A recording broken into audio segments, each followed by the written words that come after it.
Mi nuera vació el fondo universitario de mi nieta y desapareció con su amante, así sin despedidas, sin vergüenza. Cuando abrí la aplicación del banco y vi el saldo en cero, sentí que el suelo se abría bajo mis pies. No era solo dinero. Era el futuro de una niña de 15 años. Era todo lo que habíamos guardado con sacrificio, peso por peso durante años. Yo estaba destrozada, temblando, incapaz de pensar. Hasta que mi nieta me miró, sonrió con una calma que me heló la sangre y dijo: «Abuela, no te preocupes, yo ya me encargué». Nunca pensé que el silencio pudiera hacer tanto ruido. Aquella mañana, la casa estaba demasiado callada. El tipo de silencio que no es paz, sino ausencia. El tipo de silencio que te avisa que algo se rompió, aunque todavía no sabes qué. El café seguía caliente en la estufa. El reloj de la pared marcaba las 7:20.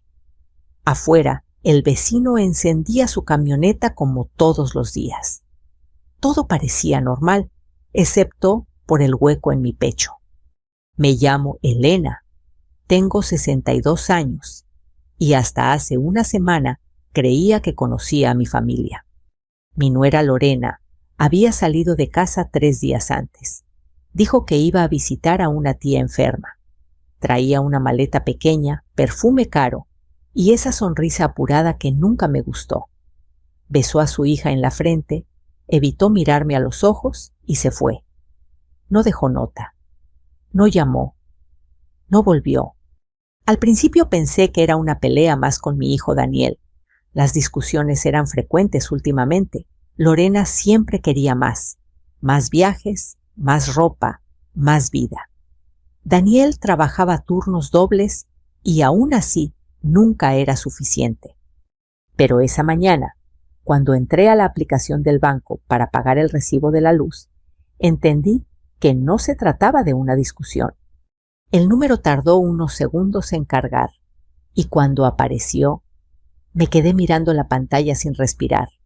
Saldo disponible 0.00. Parpadeé, cerré la aplicación, la abrí de nuevo, 0. No solo la cuenta principal, también el fondo universitario de mi nieta Sofía. 15 años ahorrando. 15 años de decir no a muchas cosas. 15 años pensando algún día ella no tendrá que luchar como yo. Me senté en la silla de la cocina porque las piernas ya no me sostenían. Sentí calor, luego frío. Las manos me temblaban tanto que casi se me cae el teléfono. «¡No!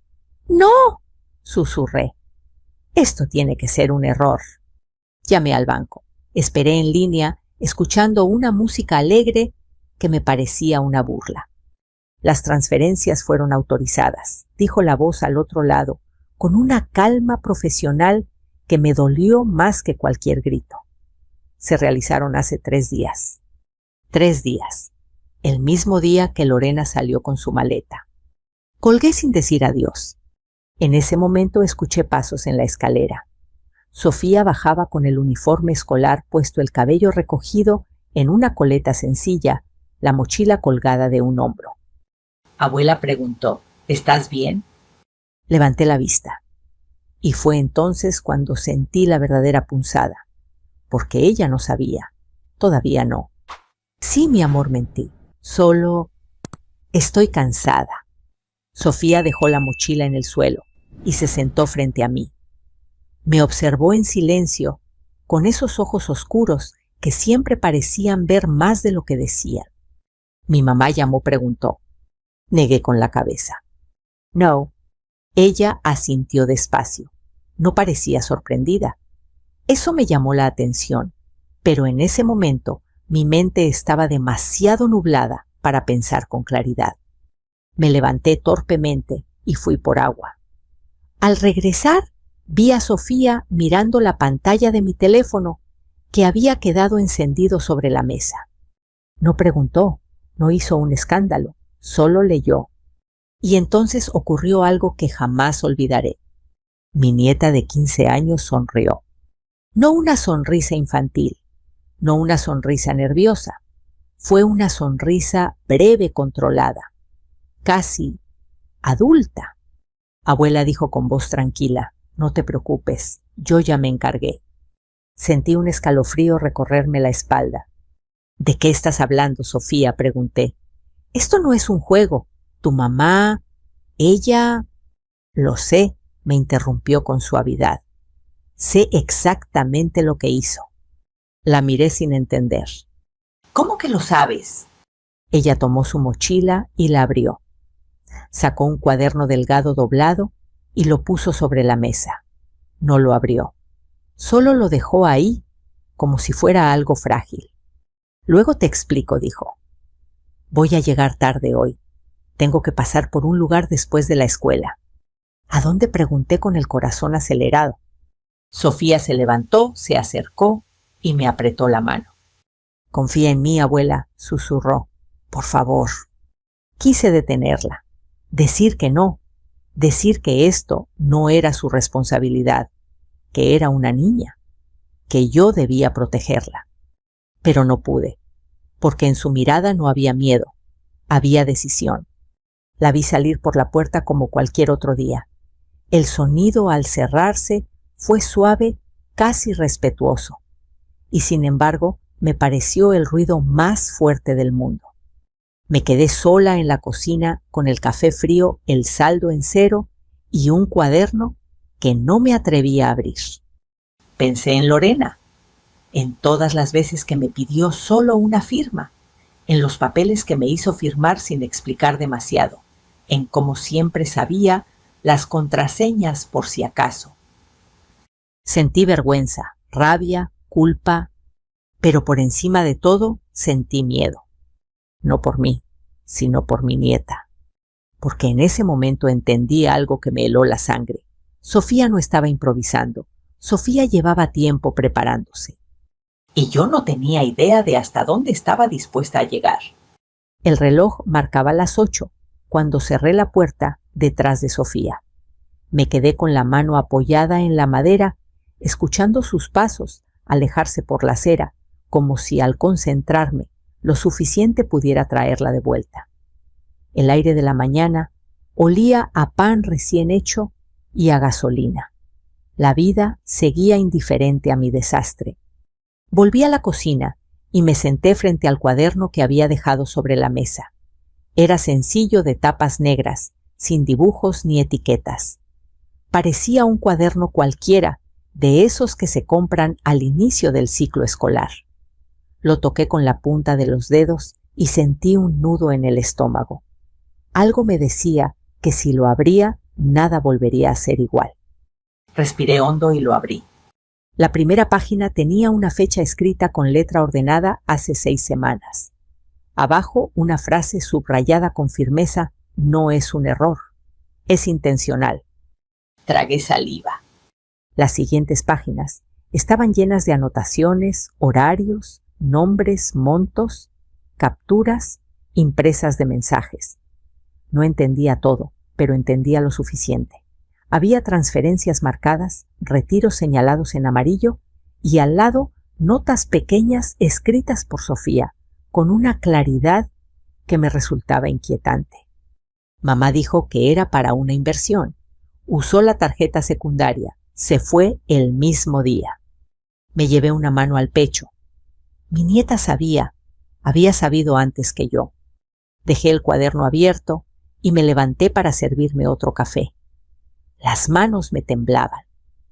Pensé en todas las veces que Sofía me había mirado en silencio cuando Lorena hablaba de dinero, de viajes, de merecer más.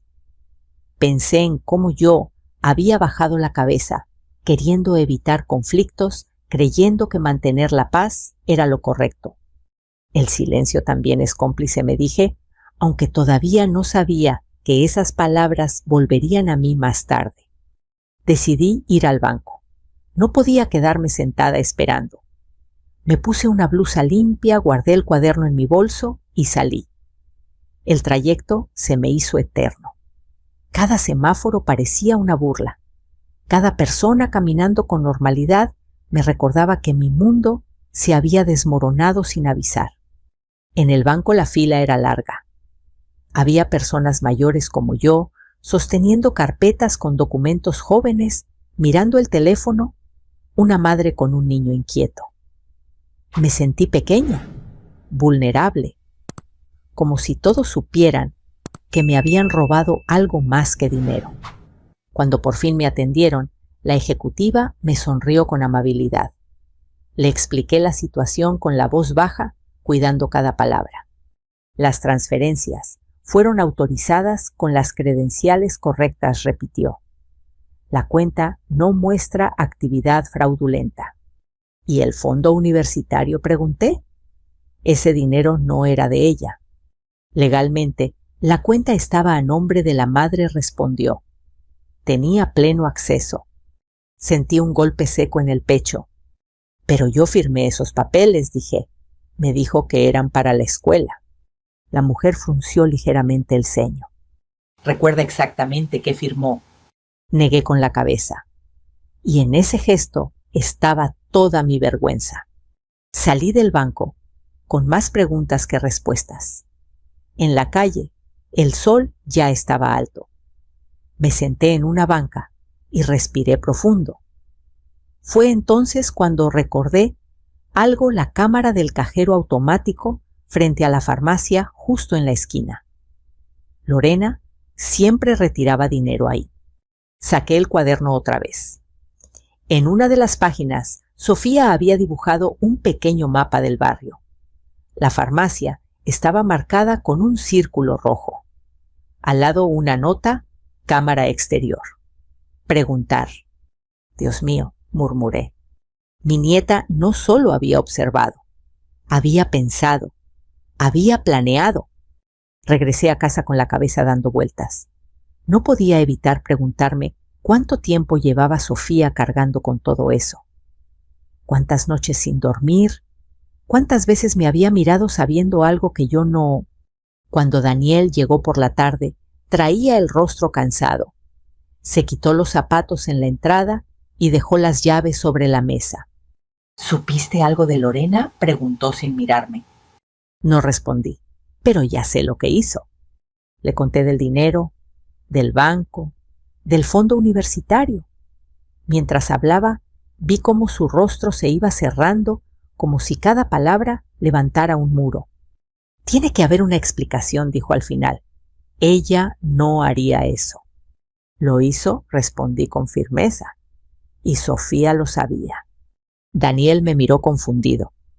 ¿Cómo que lo sabía? No respondí. Solo puse el cuaderno frente a él. Lo hojeó en silencio. Al llegar a la mitad, se detuvo. Sus manos empezaron a temblar. ¿Desde cuándo?, susurró. Eso quiero saber, yo dije. Nos quedamos callados. Afuera un perro ladraba. Dentro el aire era pesado. Esa noche Sofía llegó tarde tal como había dicho. No parecía cansada. Dejó la mochila junto a la puerta y me miró con atención. ¿Fuiste al banco?, preguntó. Asentí. Y a la farmacia, continuó. Todavía no respondí. Ella asintió como si ya lo supiera. Mañana, dijo. Mañana vamos juntas a la notaría. ¿Por qué la notaría?, pregunté con la voz quebrada. Sofía me miró directo a los ojos. Porque lo que hizo mi mamá no fue solo una traición, dijo. Fue ilegal. Sentí un escalofrío. Sofía. Empecé. Esto no debería recaer sobre ti. Ya recayó, abuela, respondió con suavidad. Pero no estoy sola. Quise abrazarla, decirle que todo estaría bien. Lo hice. La estreché contra mí y sentí su corazón latiendo con calma. Demasiada calma para una niña de 15 años. Esa noche no dormí. Pensé en Lorena, en Daniel, en todas las veces que creí que el amor lo podía todo. Pensé en Sofía tan joven y ya tan consciente. Al amanecer, entendí algo doloroso. Mi nieta había dejado de ser solo una niña hacía tiempo, y yo no había querido verlo. La notaría estaba en una calle antigua, del centro de esas que huelen a papel viejo y a café recalentado. El letrero dorado tenía letras gastadas por el tiempo, como si cientos de historias difíciles hubieran pasado por esa puerta antes que la nuestra.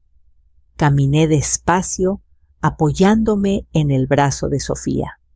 Ella avanzaba con paso firme, como si supiera exactamente a dónde iba. «Respira, abuela», me dijo en voz baja. «Aquí solo vamos a escuchar». Asentí, aunque el pecho me dolía. Dentro el aire era fresco y silencioso. Una mujer mayor escribía en una máquina con ritmo constante. Al fondo, un hombre de cabello canoso levantó la vista y nos indicó que pasáramos. «Buenos días», dijo. «¿En qué puedo ayudarles?» Sofía habló primero. «Venimos a revisar unos documentos firmados hace unos meses», dijo con educación. «Creemos que pudieron usarse de forma indebida». El notario me miró con atención. «¿Usted es la firmante?», preguntó. «Sí», respondí. «Yo firmé, pero no entendí lo que firmaba». No me juzgó. Eso me alivió. Revisó los papeles que Sofía había organizado con cuidado. Yo observaba en silencio, apretando el bolso contra mi pecho. Cada hoja que el notario giraba parecía acercarnos a una verdad que yo temía y necesitaba al mismo tiempo. «Aquí hay algo extraño», dijo finalmente. «Esta autorización no corresponde con el uso que se le dio». Sofía levantó la mirada atenta. «¿Puede explicarlo?», preguntó. «Claro. Usted me señaló, firmó creyendo que era un trámite escolar. Pero el texto autoriza movimientos financieros amplios. Además, la firma fue utilizada para un fin distinto al declarado. Eso se considera abuso de confianza». Sentí que el mundo se me venía encima. «Entonces, ¿fui engañada?», pregunté. «Sí», respondió con calma. «Y no es un caso aislado».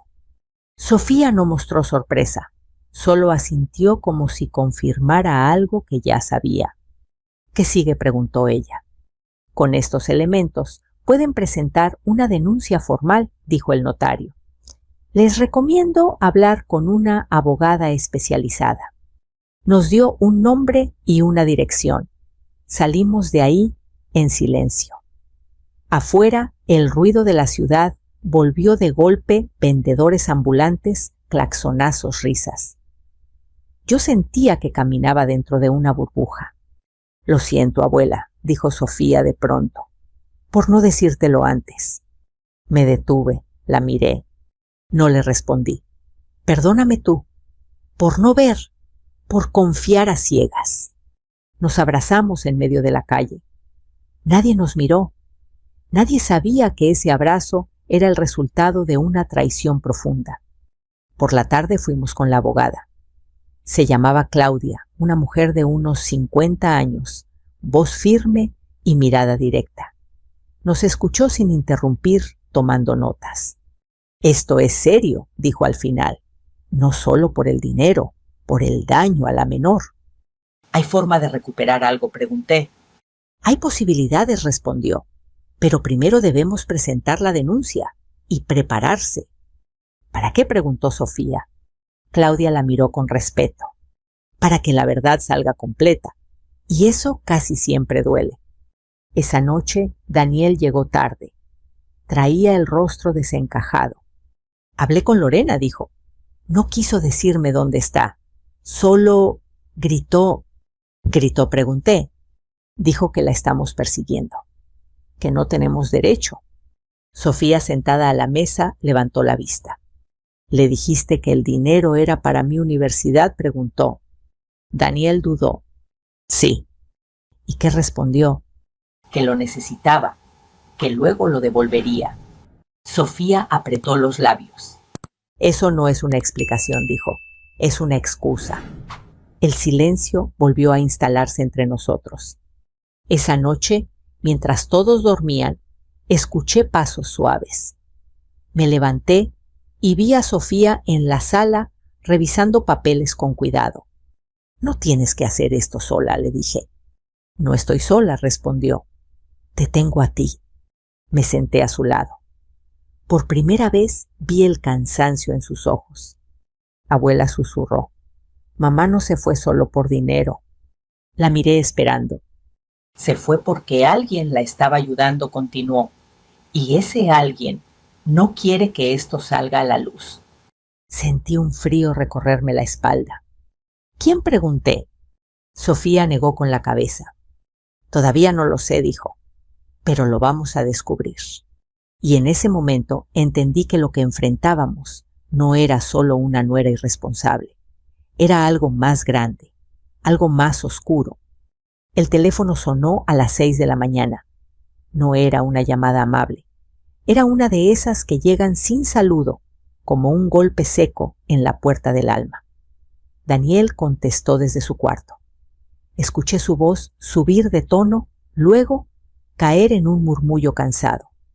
Cuando salió, tenía los ojos rojos y la mandíbula tensa. Era mi suegra, dijo, la mamá de Lorena. No pregunté, me senté a la mesa y esperé. Dice que estamos exagerando, continuó, que Lorena solo tomó un préstamo familiar, que la estamos humillando. Sofía bajó las escaleras en silencio. Traía el cabello suelto, los ojos despiertos como si no hubiera dormido. Se sentó frente a su padre. Papá dijo, ¿mi futuro es un préstamo? Daniel cerró los ojos. No respondió. A partir de ese día, el teléfono no dejó de sonar. Tías, primos, conocidos lejanos. Algunos preguntaban con preocupación, otros acusaban sin pudor. ¿Cómo pudieron denunciarla? Eso se arregla en casa. Van a destruir a la familia. Cada palabra era una piedra. Yo había sido educada para callar, para aguantar, para no hacer olas. Pero cada vez que veía a Sofía tan joven y tan firme, entendía que el silencio ya no era una opción. Abuela me dijo esa tarde, mientras doblábamos ropa, en este país nos enseñan a respetar a la familia, pero no a costa de todo. Asentí. Me dolía admitirlo, pero tenía razón. Claudia, la abogada, nos llamó ese mismo día. Nos citó de urgencia. Encontramos algo, dijo por teléfono. Y no es pequeño. En su oficina el ambiente era distinto. Había tensión. Sobre la mesa una carpeta gruesa con separadores de colores. Lorena no actuó sola, empezó Claudia. Hay transferencias hechas a una cuenta que no está a su nombre. Sofía se inclinó hacia adelante. ¿A nombre de quién? Preguntó. De un hombre llamado Iván Morales, respondió. Tiene antecedentes por fraudes menores. Nada grave. Hasta ahora. Sentí un vuelco en el estómago. ¿Es el amante? Preguntó Daniel con la voz rota. Claudia asintió. ¡Y hay más! Parte del dinero fue usado como anticipo para un contrato, no una compra completa, un anticipo. ¿De qué? Pregunté. De una propiedad, dijo Claudia. Fuera del estado. Daniel golpeó la mesa con la palma. Nos iba a dejar con nada. Sofía no reaccionó, solo tomó nota mental. ¿Se puede rastrear? Preguntó. Sí, respondió Claudia. Pero va a generar ruido, mucho. No importa, dijo Sofía. Ya hay ruido. Y lo había. Esa misma noche, Daniel recibió un mensaje de Lorena. No una disculpa, no una explicación, un audio. Su voz sonaba alterada, casi desesperada. ¿Qué crees que estás haciendo? Me estás arruinando. Esto se arreglaba entre nosotros. Daniel apagó el teléfono con rabia. Entre nosotros, repitió, como si Sofía no existiera. Como si yo no existiera, agregué. Al día siguiente, Claudia presentó la denuncia formal. Abuso de confianza, uso indebido de documentos, daño patrimonial a una menor. Cada palabra pesaba toneladas. La reacción no tardó. Vecinos comenzaron a murmurar. En el mercado sentí miradas clavarse en mi espalda. una mujer que conocía desde hacía años, me dijo en voz baja: «Yo no me metería con una madre así». La miré directo a los ojos. Yo tampoco respondí. Por eso estoy haciendo esto. Esa noche, Sofía se sentó conmigo en la sala. Tenía los hombros rígidos. Abuela dijo: «Papá va a sufrir». «Ya está sufriendo», respondí, «pero no por lo que estamos haciendo, por lo que no vio a tiempo». Ella asintió lentamente. A veces pienso que si hubiera hablado antes... No la interrumpí. Hiciste lo que pudiste con lo que sabías. El error fue nuestro, de los adultos. Sofía bajó la mirada. Por primera vez vi asomarse una sombra de tristeza verdadera. No quería que mi papá eligiera, susurró. Pero ya eligió, muchas veces. El teléfono volvió a sonar. Esta vez era un número desconocido. «Bueno», contesté. Un grito atravesó la línea. Vieja entrometida era Lorena. «Esto se va a pagar». No respondí. Dejé que gritara, que se desgastara. «Mi hija no es tu arma», continuó. «No tienes derecho». Respiré hondo. «El derecho lo perdiste cuando le robaste el futuro», dije y colgué. Las manos me temblaban, pero no de miedo, de algo nuevo, de determinación. Esa noche, Sofía dejó su cuaderno sobre la mesa abierto en una página nueva. Había escrito una sola frase. «La verdad no grita, espera». La miré. Ella me miró de vuelta. «Se va a poner peor», dijo. «Lo sé», respondí. «¿Tienes miedo?» Pensé en la vergüenza, en las miradas, en las amenazas. Luego pensé en el saldo en cero, en la sonrisa de Sofía aquella mañana. Sí, dije, pero no tanto como antes. Y supe que estábamos cruzando un punto sin regreso. La familia ya estaba dividida. La verdad ya caminaba sola. El viernes amaneció con un cielo gris de esos que presagian tormenta, aunque no caiga una sola gota. Me levanté temprano, preparé café y me senté frente a la ventana. Había aprendido a reconocer ese silencio nuevo. En la casa no era vacío, era espera. Claudia nos citó a media mañana. Cuando llegamos a su oficina, el ambiente era distinto. No había carpetas abiertas ni papeles regados. Todo estaba ordenado como si el caos hubiera pasado a otra fase. «Tenemos movimiento», dijo apenas nos sentamos. «Y no le va a gustar a Lorena». Sofía cruzó las manos sobre la mesa. «¿Qué pasó?», preguntó. «El banco activó un protocolo de revisión», explicó Claudia. «Parte del dinero quedó retenido. No todo, pero lo suficiente para detener cualquier compra grande». Sentí un alivio breve, seguido de culpa. No quería sentir satisfacción. Solo quería justicia. «¿Y la propiedad?», preguntó Daniel. «El anticipo fue marcado como sospechoso», respondió. «El contrato quedó congelado. Nadie se muda a ningún lado por ahora». Sofía exhaló lentamente. «Entonces va a llamar», dijo. «¿Cómo sabes?», pregunté. «Porque las personas que creen que ganaron no saben perder», respondió. Claudia la miró con atención. «Tu nieta tiene razón», dijo. «Cuando el dinero se detiene, el control se pierde». Esa tarde, el teléfono vibró varias veces. Números desconocidos, mensajes que no abrimos. Daniel caminaba de un lado a otro de la sala nervioso. «Nunca la había visto así», murmuró. «Siempre fue la que gritaba. Pero esto es distinto». Sofía se sentó en el suelo con la espalda apoyada en el sillón. Tenía el cuaderno sobre las piernas, pero no escribía. Solo escuchaba. Papá dijo sin levantar la vista: «¿Recuerdas cuando dijiste que todo se arreglaba hablando?» Daniel se detuvo. «Sí. Hay cosas que no se arreglan hablando», continuó. «Se arreglan asumiendo consecuencias». Él asintió derrotado. Al caer la noche, recibimos una llamada de la abogada, no Claudia. Otra voz más técnica. Soy del área de cumplimiento del banco, dijo. Les informo que se detectaron irregularidades adicionales. Se abrió una investigación formal. Colgué con el corazón acelerado. ¿Más irregularidades?, pregunté en voz alta. Sofía levantó la mirada. Eso significa que Iván también está en problemas, dijo. ¿Por qué estás tan segura?, pregunté. Porque el dinero no desaparece solo, respondió. Deja huellas. La casa se llenó de una tensión eléctrica. Cada sonido parecía amplificado. El tic-tac del reloj, el zumbido del refrigerador, el crujir del piso al caminar.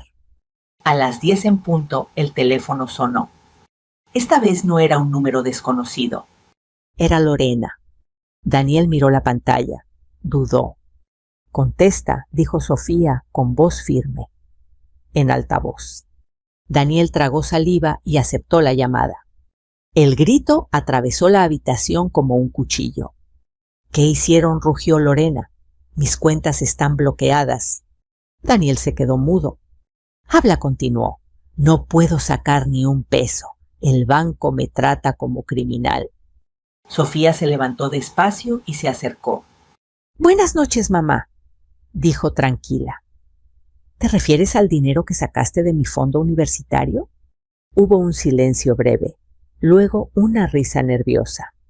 No empieces, escupió Lorena. Eso era temporal. Iba a devolverlo. ¿Cuándo?, preguntó Sofía. ¿Antes o después de comprar la casa en Badoo? El silencio esta vez fue más largo. ¿Quién te dijo eso?, susurró Lorena. No importa, respondió Sofía. Importa que ahora lo sabes, no funcionó. La respiración de Lorena se volvió errática. Eres una niña, gritó. No entiendes nada. Me están persiguiendo por tu culpa. No, dijo Sofía. Te están investigando por tus actos. Lorena lanzó una carcajada amarga. ¿Crees que ganaste?, dijo. Esto no se va a quedar así. Me acerqué y tomé el teléfono. Lorena, dije con la voz firme. Devuelve el dinero. Coopera. Es lo único que puede ayudarte ahora. Tú cállate, gritó. Siempre me odiaste. Respiré hondo. Nunca te odié, respondí. Te confié a mi familia y tú la rompiste. Hubo un sollozo al otro lado, luego rabia. Iván me dejó, escupió. Me dejó cuando el dinero se congeló. Sofía cerró los ojos un segundo. Eso pasa cuando el amor depende del saldo, dijo. Lorena empezó a llorar. Un llanto desordenado sin dignidad. Ayúdenme, suplicó. Diles que fue un error, que fue un préstamo. Yo no quería esto. Daniel apretó los puños. Querías irte, dijo. Querías dejarnos con nada. La llamada terminó en un alarido. Lorena colgó. Nos quedamos en silencio, respirando el mismo aire pesado. Sentí una mezcla extraña, tristeza, alivio, una paz incómoda. Esto apenas empieza, dijo Claudia, por mensaje que acababa de llegar. Prepárense. Miré a Sofía. Ella me devolvió la mirada con una calma que ya no me asustaba. Abuela dijo, ya no estamos a oscuras. Asentí. Por primera vez, desde que vi el saldo en cero, sentí que el futuro de mi nieta no estaba perdido. Solo estaba luchando por volver. El fin de semana pasó sin descanso. Nadie durmió bien en la casa. Cada vibración del teléfono nos hacía sobresaltarnos. Cada auto que frenaba frente a la puerta parecía una amenaza. No era miedo exactamente.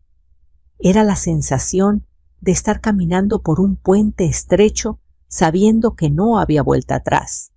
El lunes por la mañana, Claudia llegó a la casa en persona. Eso nunca era buena señal. Las cosas se aceleraron, dijo apenas entró. Y no por voluntad de Lorena. Nos sentamos en la mesa del comedor. Sofía llevaba un suéter oscuro y el cabello recogido. Tenía el rostro serio, pero no tenso. Daniel parecía 10 años más viejo. El banco encontró transferencias cruzadas, continuó Claudia. no solo del fondo universitario. Hay movimientos desde otras cuentas que Lorena no podía tocar legalmente. Sentí un vacío en el estómago. ¿De quién pregunté? De usted, respondió. Y de Daniel. Daniel golpeó la mesa con fuerza. Eso es imposible, exclamó. Yo nunca autoricé nada. Eso es lo grave, dijo Claudia. Hay indicios de suplantación de identidad. El silencio fue total. Incluso Sofía dejó de respirar por un segundo. ¿Estás diciendo que? Empecé. Que Lorena y Iván usaron documentos y datos personales para mover dinero que no era suyo, confirmó. Y eso cambia completamente el caso. Sofía cerró los ojos. Cuando los abrió, su mirada era distinta, más dura. Entonces no solo robó, dijo. Planeaba destruirnos. Claudia asintió. Exactamente. Ese mismo día, Lorena volvió a llamar. Esta vez no gritó al principio. Su voz era baja, temblorosa. «Elena», dijo, «necesito verte». No respondí. Todo debe ser a través de la abogada. Por favor, suplicó.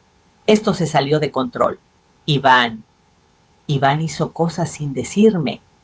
Sofía me miró, negó con la cabeza. Ahora sí te salió de control, dijo tomando el teléfono. Cuando tocaste lo que no era tuyo. Sofía, susurró Lorena, mi amor. No me llames así, respondió Sofía sin levantar la voz. Las madres no roban a sus hijas. El silencio del otro lado fue largo. Voy a devolver algo del dinero, dijo finalmente Lorena. Pero necesito tiempo. El tiempo se acabó, respondió Sofía. Ahora es justicia. Colgó. Esa tarde, Claudia nos informó que Lorena había sido citada a declarar. Iván también. La investigación ya no era privada. Había pasado a manos de una autoridad financiera. Daniel se derrumbó en la sala. Lloró como no lo había hecho en años. Yo me senté a su lado y lo abracé. Perdóname, mamá, sollozó. No vi nada. Lo importante es que ahora ves, le dije. ¿Y que estás aquí? Sofía observaba desde la puerta. No lloró, pero sus manos estaban apretadas con fuerza. Ven, le dije. Esto también te duele. Ella se acercó despacio y se sentó junto a nosotros. Por un momento volvimos a ser solo una familia rota, intentando no quebrarse más. 2 días después recibimos la noticia, parte del dinero había sido recuperado. No todo, pero lo suficiente para garantizar que Sofía no perdería su oportunidad de estudiar. Cuando se lo dije, Sofía cerró los ojos y apoyó la frente en mi hombro. Gracias, abuela, susurró, por no rendirte. Gracias a ti, respondí, por no callar. Esa noche el teléfono sonó una última vez. Era Lorena. No gritó, no suplicó. Me investigan, dijo. Iván desapareció. Nadie me ayuda. Respiré profundo. Eso pasa cuando se vive de mentiras, respondí. ¿Vas a odiarme para siempre?, preguntó casi como una niña. Miré a Sofía. No dije, pero tampoco voy a salvarte de tus decisiones. Colgué. La casa quedó en silencio, un silencio distinto, no pesado, no amenazante. Un silencio que por primera vez se parecía a la paz. La mañana en que llegó la confirmación final, el sol entraba por la ventana de la cocina como si nada hubiera pasado. Preparé café, puse pan a tostar y esperé. Ya no con ansiedad, sino con una calma cansada, la calma de quien ha llorado todo lo que podía llorar. El correo de la abogada llegó a las 9 en punto. El fondo universitario de Sofía había sido restituido en su mayor parte. El resto quedaba sujeto a un proceso más largo, pero lo esencial estaba a salvo. El futuro de mi nieta ya no estaba en peligro. Leí el mensaje 2 veces, luego una tercera. Las letras no cambiaron. Sofía, llamé con la voz temblorosa. Ven, por favor. Ella bajó las escaleras despacio. Ya no corría como antes. Había algo en su manera de moverse que me recordaba a las mujeres de mi generación, prudencia, conciencia del peso de cada paso. Le tendí el teléfono. Leyó. No sonrió de inmediato. Cerró los ojos, respiró profundo y recién entonces dejó escapar el aire. Entonces, ya está, dijo en voz baja. Sí, respondí, ya está. Sofía se acercó y me abrazó. Esta vez no fue el abrazo firme y protector de los últimos meses. Fue el abrazo de una niña. Tembló. Sus hombros se sacudieron. Lloró en silencio, con la cara escondida en mi cuello. Tenía miedo, abuela, susurró. Mucho miedo. Le acaricié el cabello. Lo sé, dije. Fuiste valiente, aún con miedo. Eso es lo que importa. Daniel entró a la cocina poco después. Había escuchado. Nos miró y bajó la cabeza. Perdóname, dijo, ¿a las 2? Lo abracé también. No porque todo estuviera arreglado, sino porque había aprendido algo que muchos hombres aprenden tarde, que proteger a la familia no es evitar conflictos, sino enfrentarlos cuando duele. Los días siguientes fueron tranquilos, pero no fáciles. Lorena no volvió a llamar. Supimos por terceros que estaba enfrentando consecuencias legales. Iván seguía desaparecido. No sentí alegría por eso, tampoco lástima. Solo una aceptación serena. Cada decisión deja una huella. Una tarde, mientras doblábamos ropa juntas, Sofía me miró con curiosidad. Abuela preguntó, ¿tú también te sentiste así cuando eras joven? Así como respondí, como si el mundo te obligara a crecer antes de tiempo. Pensé en mi propia juventud, en las renuncias, en los silencios, en todo lo que callé para no romper la familia. Sí admití, pero la diferencia es que yo no tuve a nadie que me dijera que tenía derecho a defenderme. Sofía asintió lentamente. Yo sí, dijo, te tuve a ti. Ese día entendí algo fundamental. No habíamos ganado solo dinero de vuelta. Habíamos roto un ciclo. Semanas después, acompañé a Sofía a ver universidades. Caminaba por los campus con los ojos llenos de curiosidad, no de miedo. Yo la observaba en silencio, orgullosa y agradecida. Porque esta historia no es sobre venganza, es sobre límites, sobre entender que el amor no justifica el abuso y que proteger a los niños, a los nietos, a veces significa decir basta aunque duela. Si llegaste hasta aquí, quizá esta historia tocó algo en ti. Tal vez reconociste silencios, decisiones difíciles o el cansancio de sostener algo que ya no te sostiene. Si es así, no lo guardes. Compártelo. Cuéntame desde dónde nos escuchas. Estas historias existen para recordarnos que no estamos solos y que incluso en medio de la traición se puede encontrar justicia. Aquí seguiremos contando relatos humanos profundos y llenos de significado todos los días.